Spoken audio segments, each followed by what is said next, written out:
వాళ్ళ అధికార పార్టీలో ఉండి చేస్తున్నారు కదా. ఇక్కడ చంద్రబాబు నాయుడు గారు ఇంతకుముందు ఒక కథ చెప్పినారు, మీకు అందరికి గుర్తుందో లేదో.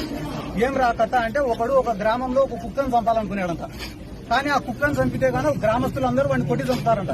కాబట్టి వాడు ఏం చేసినాడు, రోజు ఒక 10 మంది కూర్చునే కాడికి పోయి ఒరే అది పిచ్చి కుక్కరా అని చెప్తాడంట. మళ్ళీ ఇంకో గుంపు కాడికి పోతాడంట, ఒరే ఆ కుక్క నిన్ననే ఒక ముసలోని కలిసిదిరా అని చెప్తాడంట.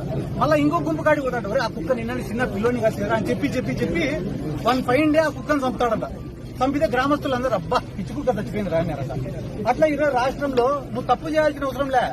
రోజు ఒక 4 టీవీ ఛానళ్లలో వీడు ఆడదాం ఆంధ్రాలో 100 ఎత్తినాడు, వాడు 300 ఎత్తినాడు, వాడు 400 ఎత్తినాడు, వీడు మైనింగ్ లో ఎత్తినాడు, వాడు క్వాడ్స్ లో ఎత్తినాడు, వాడు లిక్కర్లో ఎత్తినాడు అని చెప్పి ఒక్క పథకం ఇవ్వకుండా డైలీ అన్ని ఛానళ్లలో జగన్ సార్ ఏం సార్ కరెంట్ ఛార్జీలు పెంచినారు కదా అంటే చెవిరెడ్డి భాస్కర్ రెడ్డి అరెస్ట్. ఏం సార్ తల్లికి వందనం ఇలా మీరు వెంటనే రేపు ఎల్లుండో సిద్ధార్థ రెడ్డి అరెస్ట్. 3వ రోజు మా రాజన్న అరెస్టు. అంటే అరెస్టులను చూపించుకుంటా వీళ్ళు రాక్షసులు అని చెప్పుకుంటా ఈ రాష్ట్ర ప్రజలకు మొత్తం సున్నం పెట్టే ఆలోచనలో వీళ్ళు ఉన్నారు.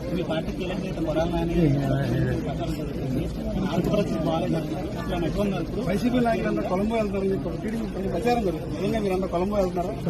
నా పాస్పోర్ట్ కూడా పోలీసు వాళ్ళ కానీ ఉంది, నేనే కొలంబో పోతా. పాస్పోర్ట్ కూడా పోలీసు వాళ్ళ కానీ